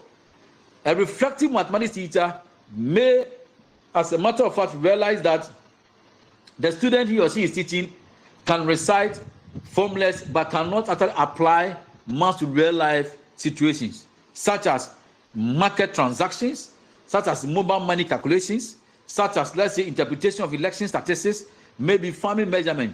So reflection actually pushes the teacher to redesign lessons toward meaningful understanding. I talk about social justice. What does it mean under the practice actually domain? Social justice actually means ensuring that education promotes. You can see that this I'm talking about is not in there. You have to make sure, education promotes. It promotes what? Fairness. Education promotes equity. It promotes inclusion. That is what we call social justice. Actually, it also talks about, it promotes equal opportunity. And then also, it promotes respect for all learners. You don't have to malign or actually maltreat others or silence others. Practice actually recognizes that education can either reduce inequality or reinforce inequality. So in maths education, social justice asks who succeeds in mathematics, who is excluded. Why do some students actually fear mathematics? The anxiety aspect. Are rural learners receiving the same opportunities as urban learners? Those of us who find ourselves in the great Kumasi metropolis, those who find ourselves in Obuasi, those who find ourselves in Accra, are we actually receiving better than those who are in the rural communities? Are learners actually with disabilities supported? All these are very critical issues we need to look at. I talk about emancipation. I'll look at this now close because I've done exactly 2 hours. Emancipation means freeing people from limitations. It also means actually freeing people from oppression, ignorance, dependency, or unfair structures. So in curriculum practice, education should empower learners to think independently. It is our responsibility as math teachers to help learners think independently. And it depends on the way you as a teacher goes about enacting the content. It depends on the way you as a teacher goes about teaching the subject. It goes about the way you as a teacher actually interact with the student. It's about questioning assumptions. Because private education should empower learners to question assumptions.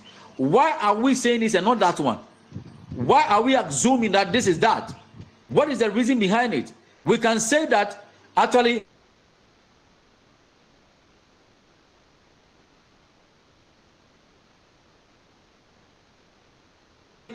prove that 1 plus 1 equals 1 algebraically.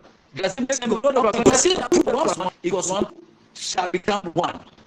Right? That is the aspect. But algebraically, how do we do that? So praxis actually allows or empowers the individual learner to question assumptions, challenge injustice, and make informed decisions. The learner is not expected to passively accept information.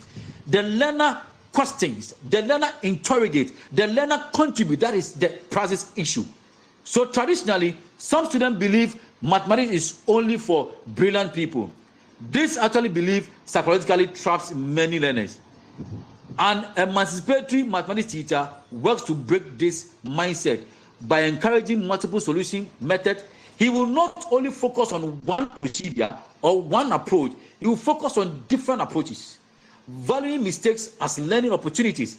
That teacher will not only malign silent students, will not insult them, but rather see the mistakes as what? As a moment to learn new things. So valuing mistakes as learning opportunities, promoting collaborative learning, and also supporting struggling learners. The goal is liberation from fear and inferiority. I think I'll end here. And if you have any question, feel free, ask me in the next 2-3 minutes so that we can go. I've done 2 hours. Any question? Any contribution? Any? Hello, sir. Hello, sir. Sir, can we get the audio, the recording? If you want to, they will share it with you. Don't worry. Yeah, just Tina, let's hear you. Tina, let's hear you. They will share the recordings with you. Okay, don't worry. Tina, go on. Sir, please, the course is 4 hours. I know it's 5, but it's 2 hours first. So I'm going to give you a task for the next one. You have to go and read. We'll meet on Tuesday at 4 a.m. So it is 4 hours. We do 2 hours. There is a break. But the next 2 hours, you are going to really learn what I'm going to send you. It's a reading task that I'm going to give you. You do that. Sammy, do you have the groups still existing? Sammy? Say. Are the groups in existence? No, please. Okay, so what we're going to do is that I'm going to send you slides. You are going to do self-directed learning. You are going to read about it. We'll meet on Tuesday at exactly 4 a.m.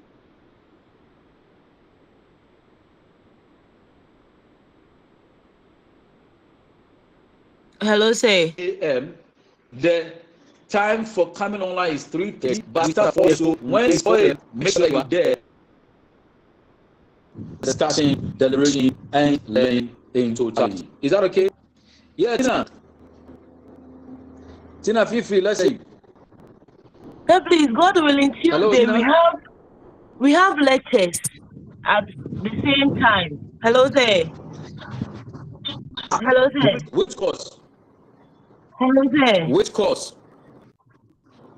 Tina, can hear you. I said which course? Teaching method. Teaching method. Method is Wednesday, not Tuesday. Method. Check. I know it's Wednesday. If it is Wednesday, we are meeting on Tuesday. If it's Tuesday, we are meeting on Wednesday. So take note of that. So check your notice. Check the notice that was posted for you. I know that you have methods with this Tuesday 3:30. So we'll meet on Wednesday. So make sure that the materials I'm going to send to you, the 2-hour lecture we are going to have again, you will sit and go through. Put down your questions. It is self-directed learning, is part of the lecture. So I'm going to put the materials on the platform. Make sure that you do justice to that. Is that okay? Okay, sir. All right. Are there any questions? Otherwise, we call it a day. And then we meet on Wednesday at 4 a.m. Pardon us. It is for our own good. So I'm sending you the lecture slides. There are 4 of them. I'm putting everything there for you. Very important. Make sure I'm putting the course outline there as well for you. There are 2 documents. One of them, a Word document, contains the links to all the slides that you're supposed to get. Make sure that you use the next 2 hours to go through the theory of length and also read further on the rest. I also put there some PDF document for you to use it alongside what I'm going to post there for you. Is that okay?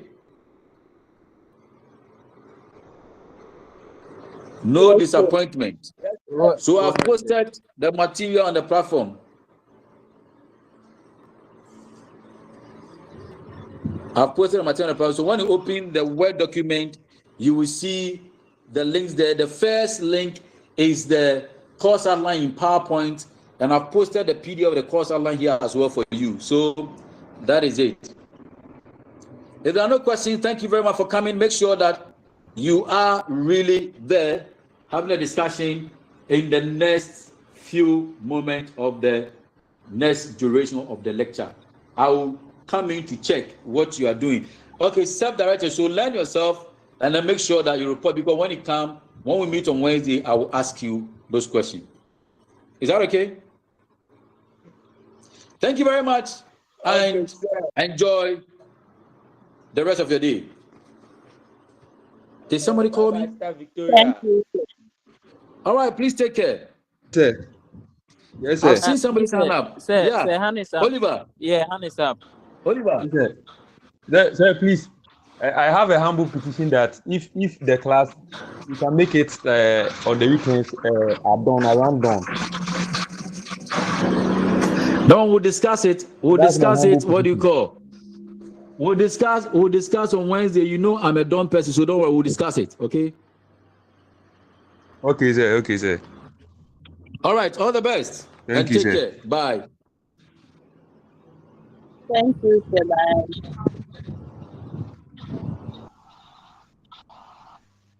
What they go on? Hey, Charlie, they say we should have class. Which class is it? They say we should do Hello? read the slides. Hello. Please, which platform is that? Is it Cape Coast? Talk like 11 to 2 hours. He said we should discuss. Online. Which online. So where is it? I know, but which platform did he put the material? You are not there. Maybe our platform. Oh, we are. Since the We cross carpet. individual, so what is about the We cross carpet, so that's why I'm asking.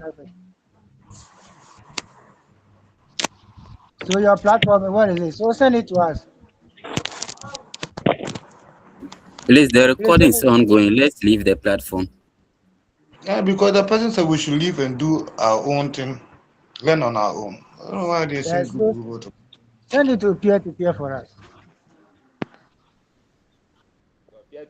Hello, Sammy. DM me on WhatsApp. Why, Oliver? Yeah, bro.